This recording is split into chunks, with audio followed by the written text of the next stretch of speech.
Hello student, कैसे हो आप सब। उम्मीद करती हूँ बेटा सभी अच्छे होंगे और सभी अपना ख्याल भी रख रहे होंगे, साथ ही साथ अपनी पढ़ाई भी बहुत अच्छे से कर रहे होंगे। ठीक है, तो चलिए बेटा, जैसा कि हमने अपना फोर्थ चैप्टर 8th क्लास की साइंस का फोर्थ चैप्टर जिसका नाम है धातु और अधातु, इसके बारे में पढ़ा था। अभी तक बेटा हमने इसके बारे में क्या पढ़ा है मैं उसको ब्रीफ में बता देती हूँ, ताकि तुम्हें रिमाइंड हो जाए और चीज़ें याद आ जाए, तभी तुम्हें आगे पढ़ने का फ़ायदा है। ठीक है, तो बेटा पदार्थ थे, हमने क्या पढ़ा कि पदार्थ कैसे होते हैं, धातु और अधातु, दो तरीके के होते हैं। और फिर हम इसको पता भी लगा सकते हैं अपने डेली के चीज़ों को देखकर। और वो पता हम कैसे लगा पा सकते हैं कि ये धातु है धातु है, उसके बारे में हमने उसके भौतिक गुण पढ़े थे। ठीक है, भौतिक गुण कौन कौन से थे, आघातवर्धनीयता थी बेटा, तन्यता थी और चमक थी उसकी, ऊष्मा और विद्युत के कुचालक थे वो। ठीक है, तन्यता में तारों द्वारा तारों की तरह खींच सकते थे, आघातवर्धनीयता में हम उसको पीट पीट कर शीट के रूप में बदल सकते थे। और एक और तो ध्वनिक गुण था धातुओं में। ठीक है, और बेटा जिन जिन पदार्थों के अंदर ये सब गुण नहीं पाए जाते उनको क्या बोल देते हैं, अधातु बोल देते हैं। ठीक है, तो ये सारे गुण जिस भी पदार्थ के अंदर मिलेंगे वो तो क्या कहलाएंगे, धातु, और जिसके अंदर ये गुण नहीं मिलेंगे वो क्या कहलाएंगे, अधातु। फिर बेटा लेकिन अपवाद भी था कि सोडियम और पोटेशियम क्या थे, धातु, नरम धातु थी जिनको चाकू से काटा जा सकता था। ठीक है, और मरकरी कैसी थी, एक द्रव मरकरी क्या थी जिसको पारा भी बोलते हैं, वो एक धातु थी जो क्या होती थी, कमरे के तापमान पर द्रव अवस्था में रहती थी, यानी कि लिक्विड रहती थी। और इसका प्रयोग कहाँ पर होता है, जो तुम्हारा थर्मामीटर होता है डॉक्टर यूज करते हैं या फिर घरों में यूज करते हैं हम, उसमें अंदर जो एक लाइन बनती है पारा, ठीक है, जिससे हम पता चला पाते हैं कि हमारे अंदर कितना टेम्परेचर है या हमारे शरीर का कितना टेम्परेचर है, उसके अंदर ये प्रयोग में लाई जाती है। ठीक है, थर्मामीटर के अंदर।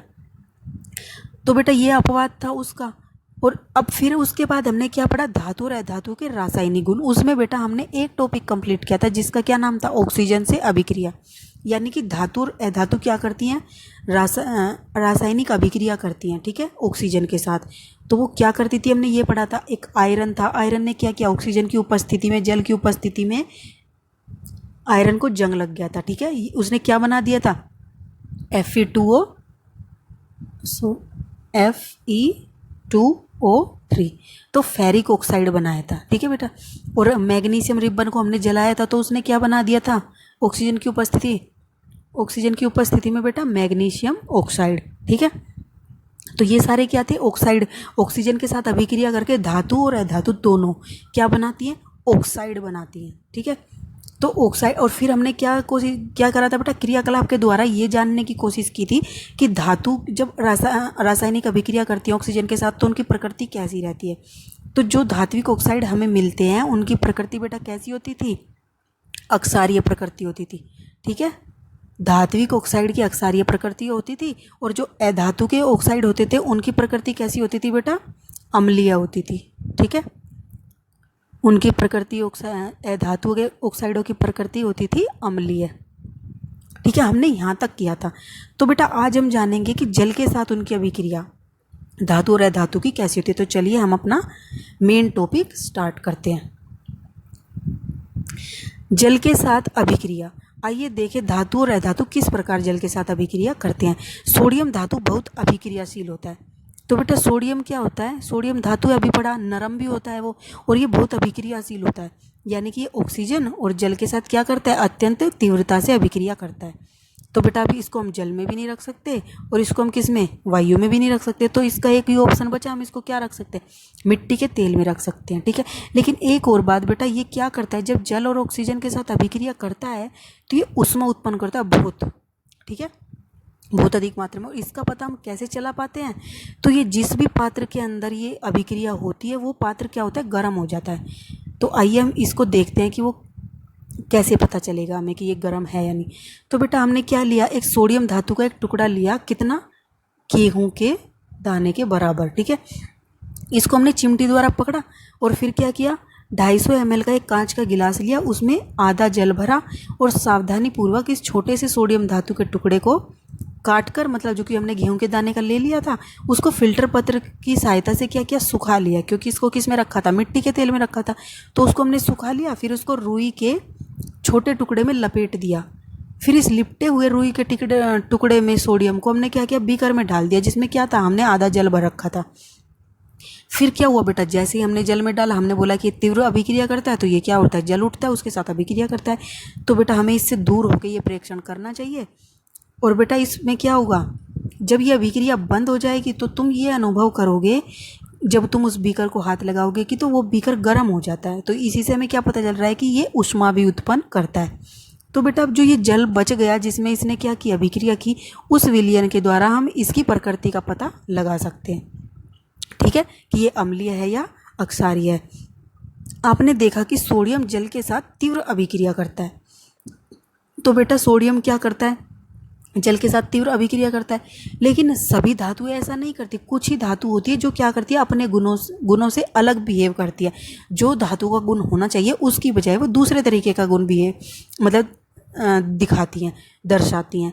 तो ये उनके क्या हो जाते हैं, अपवाद। तो सोडियम जल के साथ तीव्र अभिक्रिया करती है तथा अन्य धातु ऐसा नहीं कर पाते। उदाहरण के लिए तुम आयरन को ले सकते हो, लोहे को, जैसे तुम रोज अपने गेट को और ये सब घरों में क्या करते हो, साफ करते हो।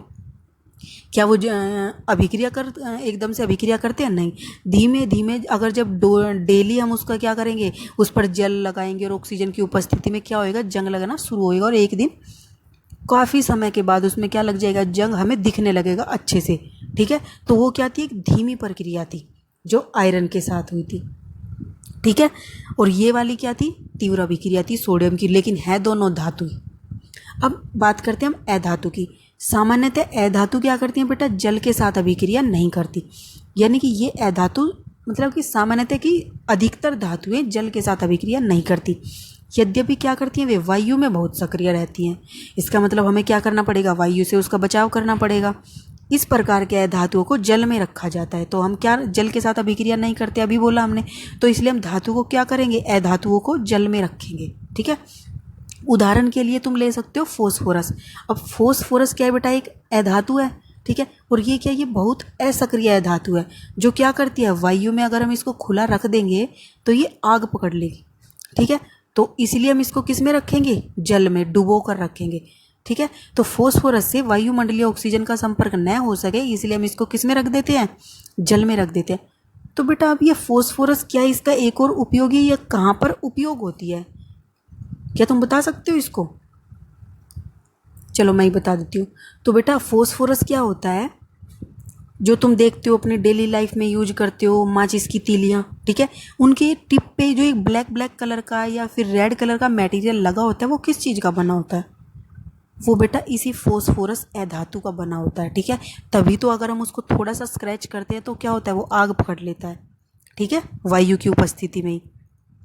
तो बेटा फॉस्फोरस क्या होता है, माचिस की तीलियों में प्रयोग होता है, और वो भी मतलब एकदम प्योर नहीं होता, क्योंकि वो बहुत ज़्यादा क्या होता है, सक्रिय धातु होती है। तो बेटा आज हमने क्या किस चीज़ के बारे में पढ़ा, कि जल के साथ धातु और अधातु कैसे अभिक्रिया करते हैं, और कौन सी तीव्र अभिक्रिया होती है, कौन सी धीमी अभिक्रिया होती है, और जल के साथ धातु अभिक्रिया करते हैं या अधातु तीव्रता से अभिक्रिया करते हैं। ठीक है, और एग्जाम्पल के बारे में भी जाना उनके, सोडियम तीव्र करता है, आयरन धीमी अभिक्रिया करता है, और इसीलिए सोडियम को क्या रखा जाता है, मिट्टी के तेल में रखा जाता है। और फॉस्फोरस क्या करता है बेटा, वायु के साथ अभिक्रिया करता है, इसलिए हम उसको किस में रखते हैं, जल में डुबो कर रखते हैं।